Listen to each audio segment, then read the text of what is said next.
तो जैसा कि आप लोगों को पता होगा कि ईसीआर की तरफ से एक अप्रेंटिसशिप का वैकेंसी आ चुका है।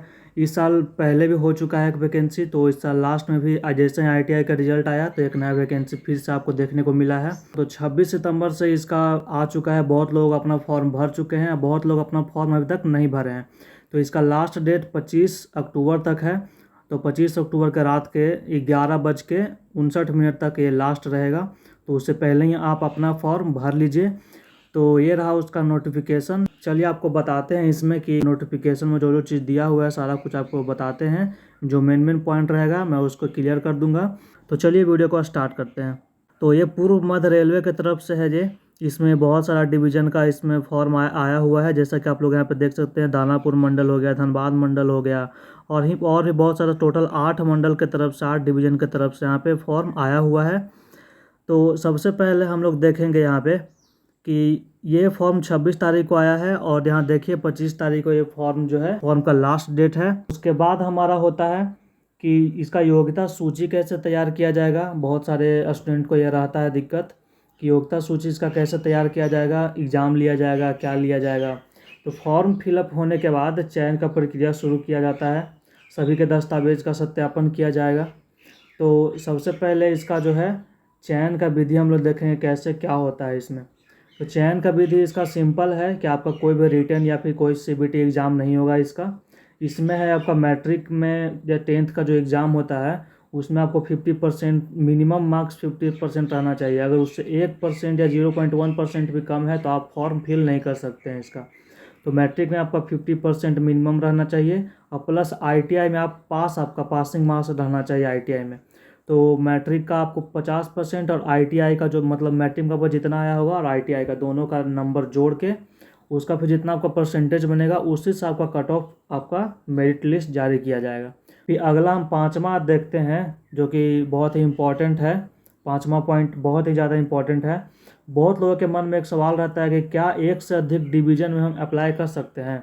जैसे ईसीआर जो ईस्ट सेंट्रल रेलवे की तरफ से जो फॉर्म आया हुआ है अप्रेंटिसशिप का, तो इसमें टोटल 8 डिवीज़न के बारे में दिया गया है कि 8 डिवीज़न के मतलब फॉर्म निकला, जिसमें दानापुर डिवीज़न है। दानापुर डिवीज़न के अंदर बहुत सारे स्टेशन आते हैं, तो ऐसे ही 8 डिवीज़न टोटल दिया गया है इसमें।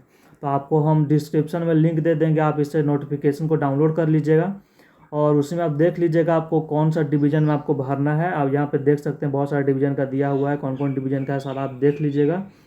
तो टोटल 8 डिवीज़न का है। तो एक से अधिक डिवीज़न में आप अप्लाई नहीं कर सकते हैं। आप कोई भी एक डिवीज़न में अप्लाई कीजिएगा। आप सपोज कीजिए कि आपको दानापुर डिवीज़न अप्लाई करना है तो सिर्फ आप दानापुर डिवीज़न में अप्लाई कीजिएगा, ना कि धनबाद डिवीज़न में भी आप अप्लाई कीजिएगा। अगर ऐसा पाया जाता है कि आप 2 या 3 डिवीज़न में अप्लाई कर चुके हैं तो समझिए कि आपका फॉर्म रिजेक्ट कर दिया जाएगा, आपका मेरिट लिस्ट में नाम नहीं आएगा। सभी का ट्रेड का इन्फॉर्मेशन यहाँ सूची में दिया गया है, आप लोग देख लीजिएगा, उसी हिसाब से आप अपना फॉर्म भरिएगा। ऐसा नहीं होना चाहिए कि मान लीजिए कि धनबाद डिवीज़न में सात जैसे ट्रेड का दिया हुआ है तो आप अपना ट्रेड पहले चूज कर लीजिए कि आपका ट्रेड का इसमें है कि नहीं, इलेक्ट्रीशियन का इसमें है कि नहीं। अगर इलेक्ट्रीशियन का अगर नहीं है तो आप इसका फॉर्म नहीं भर सकते हैं। जहाँ इलेक्ट्रीशियन का सीट अवेलेबल है वहाँ आप फॉर्म भरिएगा। तो अगला पॉइंट पे आते हैं हम लोग। तो अगला पॉइंट है हमारा कि इसमें रिजर्वेशन कैसे किसको मिलेगा। तो रिजर्वेशन के लिए सिंपल सा है कि सभी को रिजर्वेशन का अलग अलग दिया गया है। दिव्यांगजन को 4% और सैनिक के जो बच्चे हैं वो लोग का 3%, और फिर जो हमारा ईडब्ल्यूएस जो है जनरल का जो एक अलग से 10% का आरक्षण वाला फॉर्म बनता है वो उसका 10% आरक्षण होगा। तो कैसे बनवाना है वो सारा हम आगे बताएंगे आपको आगे वीडियो में। 6 पॉइंट में हमारा बताया गया है कि मिनिमम एज आपको 15 साल रहना चाहिए, 15 साल से कम का उम्र वाले बच्चे नहीं भर सकते हैं, और मैक्सिमम एज आपका 24 वर्ष रहना चाहिए, उससे ज़्यादा नहीं होना चाहिए। इसके बीच में है तो आप फॉर्म भर सकते हैं। उसके बाद हम आएंगे अगला में कि हमारा ये वाला पॉइंट भी थोड़ा इम्पोर्टेंट है। इसमें हमारा बताया गया है कि आप जो भी डॉक्यूमेंट लेकर जाओगे, जैसे कोई भी आप डॉक्यूमेंट ले गए, जैसे ईडब्ल्यूएस लेके गए या फिर जाति प्रमाण पत्र लेके गए, जो आप बनवाते हैं अपने ब्लॉक से, वो सारा डॉक्यूमेंट जो है आपका रहना चाहिए सेंट्रल लेवल का, यानी कि एसडीओ का साइन उस पर रहना अनिवार्य है। कोई भी मतलब आरओ लेवल से ऊपर का सिग्नेचर रहना चाहिए उसमें, डिस्ट्रिक्ट लेवल से ऊपर का आप सिंपल सा आप SDO वाला वहाँ बनवाइएगा। आप जब अप्लाई करने जाइएगा तो आपको सबसे पहले EWS मान लीजिए है, तो EWS पहले आपको नॉर्मल बनवाना पड़ेगा, CO लेवल का, RO लेवल का। उसके बाद RO लेवल बनने के बाद आपको SDO लेवल का अप्लाई करना पड़ेगा। इसमें आपको 1 महीना टाइम लगेगा। तो डॉक्यूमेंट वेरिफिकेशन होने से पहले आप अपना जो है EWS का बनवा लीजिए, आपके लिए बहुत ही ज़्यादा बेहतर रहेगा।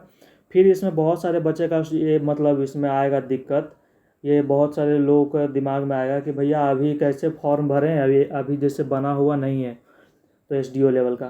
तो आपके पास जो भी है आप उसको आप EWS से हैं, कोई भी जाति से हैं, तो आप अपना लगा दीजिए वहाँ पे फॉर्म। और जब डॉक्यूमेंट वेरिफिकेशन होगा तो उस समय आप अपडेटेड बनवा के लेके जाइएगा। वो भी आपको बनवाना है, मतलब इसका जो फॉर्म 1 और 2 दिया गया है यहाँ पे देख सकते हैं आप, सबका यहाँ पे जितना भी कास्ट वाले हैं सबका यहाँ पे अपना एक दिया गया है, नीचे में PDF सबका दिया गया है कि इसको कैसे बनवाना है।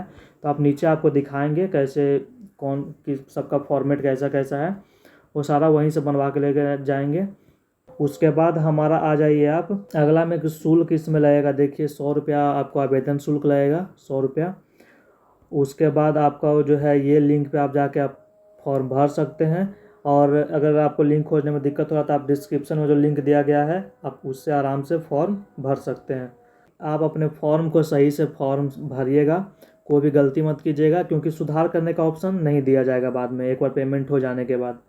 अगला मेन पॉइंट है हमारा कि 14 नंबर दस्तावेज सत्यापन के समय प्रस्तुत किए जाने वाले दस्तावेज। सबसे ज़्यादा सबके दिमाग में यही, जितना भी स्टूडेंट फॉर्म भरता है सबके दिमाग में सबसे ज़्यादा यही रहता है कि भैया डॉक्यूमेंट वेरिफिकेशन जब होगा हम लोग का उस मेरिट लिस्ट आने के बाद, तो डॉक्यूमेंट वेरिफिकेशन के वक्त हम लोग को कौन सा डॉक्यूमेंट लेकर जाना है। तो वो बहुत लंबा वीडियो हो जाएगा, पुराना मेरा वीडियो आप जाके देख सकते हैं कौन कौन सा डॉक्यूमेंट लेके जाना है, और उसी में सारा कुछ मतलब अच्छा सा डिटेल में बताया हुआ है। तो आप वो वीडियो को जाके बढ़िया से देख लीजिएगा, उसका भी लिंक मैं डिस्क्रिप्शन में दे दूंगा। तो इसमें है एक पॉइंट दिया गया है ये वाला, जो कि बहुत लोगों का भी ये सवाल भी रहेगा कि क्या वहाँ पे रहने का सुविधा या हॉस्टल वगैरह का कोई सुविधा दिया जाएगा। तो इसमें कोई भी हॉस्टल वगैरह का सुविधा नहीं दिया जाएगा, आप लोग का स्टाइपेंड दिया जाएगा। हम लोग को जब हम लोग अप्रेंटिस कर रहे थे या इस समय जो अप्रेंटिस कर रहा है वो लोग के स्टूडेंट को 7,000 रुपया दिया जाता है। आप लोग आइएगा तो आप लोग को इस बार बोला गया है कि इस बार सबको 9,000 से प्लस दिया जाएगा। तो ये आपको डॉक्यूमेंट वेरिफिकेशन के वक्त पता लग जाएगा कि आपको कितना मिलेगा। जब आपको डॉक्यूमेंट वेरिफिकेशन हो जाएगा, कॉन्ट्रैक्ट साइन करने जाओगे, तो उस समय आपको कंफर्म कर दिया जाएगा कि आपको 7,000 मिलेगा या फिर इस बार जो बढ़ाया गया है वो वाला आपको मिलेगा। तो अगला सबसे ज़्यादा इम्पोर्टेंट सवाल आता है कि हमारा जैसे डॉक्यूमेंट वेरिफिकेशन के बाद क्या होगा। डॉक्यूमेंट वेरिफिकेशन के बाद एक मेडिकल का टेस्ट होगा, और मेडिकल का टेस्ट में आपको देखिए सारा कुछ यहाँ पे दिया गया है, इंपॉर्टेंट पॉइंट आप देख सकते हैं। इसको बहुत ही ध्यान से आप देखिएगा, बहुत लोग इसमें जा कन्फ्यूज रहते हैं। कि सबसे पहले जो है आपको नीचे में एक फॉर्मेट दिया गया है, वही फॉर्मेट को आपको डाउनलोड कर लेना है। वही फॉर्मेट पे आपको आपके ज़िला का जो सदर अस्पताल है, आपके जो ज़िला का जो सदर अस्पताल है वहाँ से आपको डॉक्टर से सिग्नेचर करवाना है, उसे सारा कुछ भरवाना है। और वहाँ का जो सहायक सर्जन है वो पद से नीचे का सिग्नेचर नहीं होना चाहिए आपके सदर अस्पताल के। ये पॉइंट को बहुत ही ध्यान से आप देखिएगा, क्योंकि बहुत ज़्यादा इम्पोर्टेंट है। आपको यहाँ अपने ज़िला के सदर अस्पताल से आपको बनवा के भी लेके जाना है, आपको मेडिकल का जो प्रमाण पत्र होता है बनवा के भी लेके जाना है। और आपका जब डॉक्यूमेंट वेरिफिकेशन वहाँ हो जाएगा, डॉक्यूमेंट वेरिफिकेशन होने के बाद एक डेट निकाला जाएगा जिसमें कि आपको मेडिकल का भी डेट दिया जाएगा, जो कि रेलवे हॉस्पिटल जो वहाँ है, रेलवे हॉस्पिटल में आपका मेडिकल लिया जाएगा। जैसे कि टेक्नीशियन वगैरह का, ग्रुप डी वगैरह का होता है मेडिकल, आपको भी मेडिकल वहाँ पे जाकर रेलवे हॉस्पिटल में आपको चेकअप करवाना पड़ेगा। उसका कोई शुल्क नहीं लगता है, वो सारा कुछ वीडियो बनाया हुआ है, मेडिकल कैसे होता है, कितने दिन का होता है, सारा कुछ का वीडियो बना के मेरे चैनल पे पहले अपलोड है। क्योंकि मैं भी पहले अप्रेंटिस कर चुका हूँ यही east central railway Rajendra Nagar terminal से। आप नीचे में जब आइएगा तो देखिए 10 नंबर पेज से लेके आपको लास्ट के 15 नंबर पेज तक आपको जितना भी डॉक्यूमेंट दिख रहा होगा, जितना भी फॉर्मेट दिख रहा होगा, अपने हिसाब से सारा निकलवा के आप उसका फ़ोटोकॉपी करवा सकते हैं और उसी फॉर्मेट में आपको बनवा के लेके जाना है। सबसे लास्ट में जैसे देखिए यहाँ पे मेडिकल का सर्टिफिकेट दिया हुआ है, यहाँ पर जैसा कि आप मेडिकल फिटनेस सर्टिफिकेट देख सकते हैं। तो मेडिकल फिटनेस सर्टिफिकेट आपको इसी फॉर्मेट में बनवा कर लेके जाना है अपना सदर अस्पताल से। बाकी SC ST OBC सारा कुछ का यहाँ पे दिया हुआ है। तो ऐसे ही अगर कोई भी इंफॉर्मेशन वाला वीडियो चाहिए तो आप मेरे पिछला वीडियो को भी देख सकते हैं, सारा आपको डाउट क्लियर हो जाएगा। मिलते हैं एक नए वीडियो में। आई होप आपको वीडियो अच्छा लगा होगा।